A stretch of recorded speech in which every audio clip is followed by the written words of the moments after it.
Bene data bakundwa b'umwami Yesu Kristo, mwese abakurikira izi nyigisho tubahaye ikaze mu biganiro bya Saveur Divine. Ibi biganiro mu bitegurirwa n'abavugabutumwa bwiza batandukanye, akaba ari umuhamagaro ugendera ku ijambo ry'Imana byanditse mu gitabo cy'ubutumwa bwiza uko bwanditswe na Matayo ibice 24 umurongo wa 14. Kandi ubutumwa bwiza bw'ubwami buzigishwa mu isi yose ngo bube ubuhamya bwo guhamiriza amahanga yose, nibwo imperuka izaherako ize. Ibi biganiro mubikurikira ku channel ya YouTube yitwa Saveur Divine. Tubifurije kugubwa neza. Imana Data ari nayo So ibaha umugisha.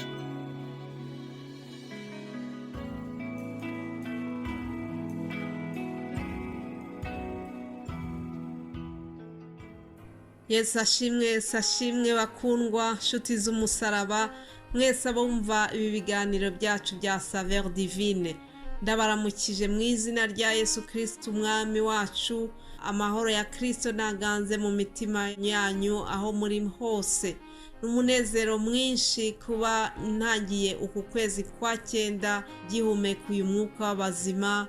Wowe unyumva, niba nawe ufite ishimwe rimeze gutyo, reka nukuri umfashe dushima Imana yabanye natwe mu kwezi kwa 8 gushize, ikaba ikiturinze. Hari byinshi byagiye biduhiga, ngewe ubwanjye ubabwira hari byinshi byameze, ariko Yesu yarahabaye, yarandwaniriye. Uyu munsi ndacyahumeka, uyu munsi ndacyavuga kugira neza kwe, uyu munsi ndacyavuga urukundo rw'Imana. Rero nejejwe no gutangira uku kwezi nishimwe rikomeye. Imana yarahabaye, Imana yabanye nanjye. Ndifuza kugira ngo nawe Imana ikuremere amashimwe mu gutangira kuno kwezi. Haleluya, haleluya. Imana ni nziza. Uko byagenda kose ntabwo tuzabura gukomeza kuvuga ineza y'Imana, haba mu bikomeye haba mu byoroheje. Imana iguma ari Imana. Haleluya. Imana yacu ntawe uyivuguriza, ni indahangarwa, yitwa Imana, izahora yitwa Imana. Mana rwose ndayishimiye. Reka dukomeze dushima Imana mu isengesho ritoya. Data wa twese mwiza wo mu ijuru, uwera wa Isirayeli, muzamuri icyubahiro, uragikwiriye kuko nta yindi Mana iri hejuru yawe. Uri Imana yaremye isi n'ijuru, Imana ya Aburahamu, Imana y'Isaka na Yakobo, Imana y'abatubanjirije, Imana yacu twese. Haleluya. Uko wari uri kera n'uyu munsi ni kuri, ntabwo uhinduka. Haleluya. Ndagushimiye kubw'uburinzi bwawe bwabaye kuri twe, ndagushimiye kubw'imigambi myiza udufitiye. Hari ibyo wifuza kutugirira, kandi ijambo ryawe muri Yeremiya 29:11 ryaratubwiye ngo ibyo wifuza kutugirira ni byiza. Haleluya. Ushimiye yuko hari ibyiza witeguye kudukorera muri iki cyumweru dutangiye, muri uku kwezi gutangiye. Sengeye ubwoko bwawe bwumva aya magambo tubasangiza, bwumva ibi biganiro tubasangiza. Ndabasengeye mu izina rya Yesu kugira ngo ubaremere amashimwe mu buzima bwabo, ubiteho. Buri wese azakubone mu buryo budasanzwe, uzabane na buri wese mu migambi afite, mu maproje afite, uzagendane na buri wese. Natwe Mwami ugendane natwe, ubane natwe. Ndakwinginze ko utugira akanwa kawe nk'uko wari waragize Mose ukamubwira ngo nkugize akanwa kanjye. Haleluya, haleluya. Ushimwe Mwami, ushimwe yuko wangiriye icyizere, warandebye usanga ndi uwo kwizera, maze nanjye ungabira uyu murimo mwiza wo kugukorera. Imana nishimwe. Ndasenze rero kugira ngo ugendane natwe, uzagumane natwe, uburinzi bwawe bube kuri buri wese. Ni mu izina rya Yesu tubisenze. Haleluya, haleluya, amen. Yego, nongeye kubaha ikaze rero nshuti za Yesu, nshuti z'umusaraba bakundwa mukurikira bino biganiro. Nongere mbibutse yuko Saveur Divine ari umuhamagaro mwiza ushingiye ku kwamamaza ubutumwa bwiza, bwa Yesu Kristo. Hanyuma iyo shene ya YouTube ikaba iba iriho ibiganiro mu rurimi rw'igifaransa, akaba ari ngewe ukunze kuboneka muri iyo shene y'igifaransa kuva ku wa mbere kugeza ku wa gatanu. Ndashimira Imana yuko yaguye uyu murimo, hakaba hariho n'abandi bene data dukorana muri urwo rurimi rw'igifaransa. Hari mwene data Jean Baptiste, hari mwene data Vito, ndetse uko Imana itanze uburyo hari n'igihe dukorana na mwene data Enrique Cox, nawe Imana imuha umugisha. Abemeye kwinjira muri uyu muhamagaro bose bakubahiriza Imana mu muhamagaro mwiza wo kwamamaza ubutumwa, mbasabiye umugisha mwinshi. Hari bene data kandi nabo bitanga kugira ngo tubagezeho ibiganiro mu zindi ndimi, Ikinyarwanda cyangwa Ikirundi, byose ni kimwe, hanyuma ndetse no mu Cyongereza n'Igiswahili. Ibyo byose ni byiza, kandi bene data Imana ibaha umugisha utagabanije kubwo kwitanga muri icyo gikorwa. Rero twese hamwe tubahaye ikaze muri ibi biganiro bya Saveur Divine. Rero reka dutangize ku kwezi kwacu tureba hamwe Zaburi.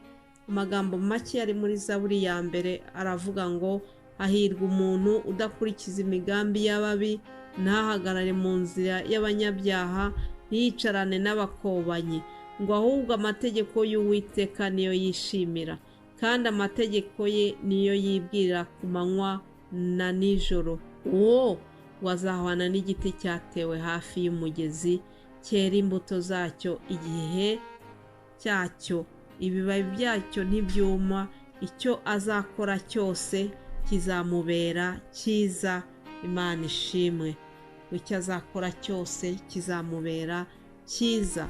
Urahiriwe wowe udakurikiza imigambi y'ababi, urahiriwe wowe utahagarara mu nzira z'abanyabyaha, kandi ngo ntiwicarane n'abakobanyi, ngo ahubwo ukaba ukora ikintu cyiza cyane cyo kugira ngo amategeko y'Uwiteka abe ariyo wishimira.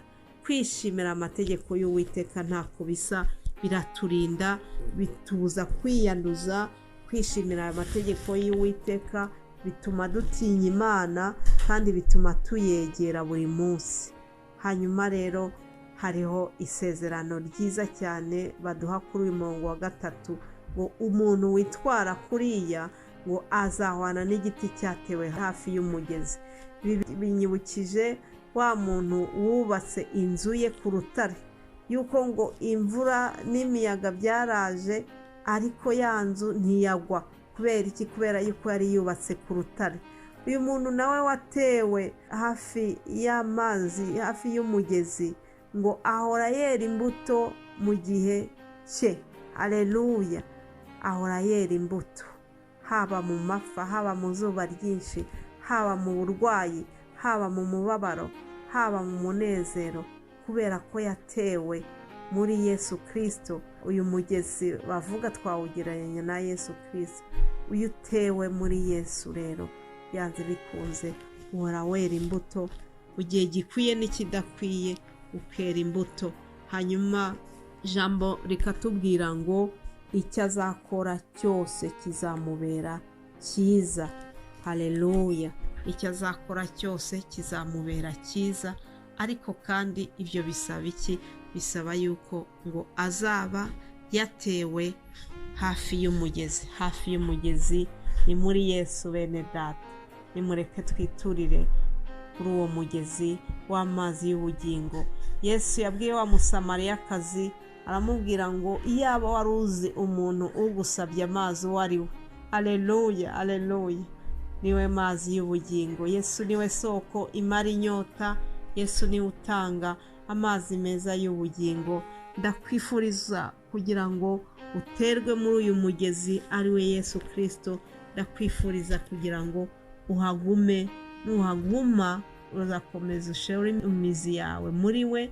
Kandi nibigenda gutyo, ijambo ryatubwiye ngo iki? Ngo icyo azakora cyose kizamubera cyiza. Muri version y'igifaransa baravuze ngo tout ce qu'il fait lui réussit. Alléluia. Mbese urashaka kugira amasikise mu byo ukora byose, reka rero ushinga imizi muri Yesu, maze uzahabwa iterambere mu byo ukora byose. Icyo uzakora cyose kizaguhira, kizakubera cyiza. Njyewe niryo banga nabonye, kandi numva yuko Yesu atigeze ambeshya, agendanye nanjye neza. Ndamushimiye cyane uburyo tubanye. Ndabifuriza kugira ngo namwe muterwe muri uwo mugezi mwiza ari we Yesu Kristo. Bibabera impamba y'uku kwezi, bibabera impamba y'uyu munsi dutangiye ku wa mbere. Mu cyumweru kije dutangiye tuzaganira ku ijambo rivuga ngo kuba inshuti y'Imana. Iryo jambo turibona muri Yohana 15 umurongo wa 15. Yohana 15 umurongo wa 15, ubwo Yesu yabwiye abigishwa be ati, sinkibita abagaragu kuko umugaragu atazi ibyo shebuja akora, ahubwo mbise inshuti kuko ibyo numvise kuri data byose bibamenyesheje. Haleluya. Mbifurije kugubwa neza, mbifurije gukomeza kunezererwa muri Yesu Kristo. Uwiteka abarinde, Uwiteka abagirire neza, abahe icyo umutima wanyu wifuza, mu izina rya Yesu. Amen.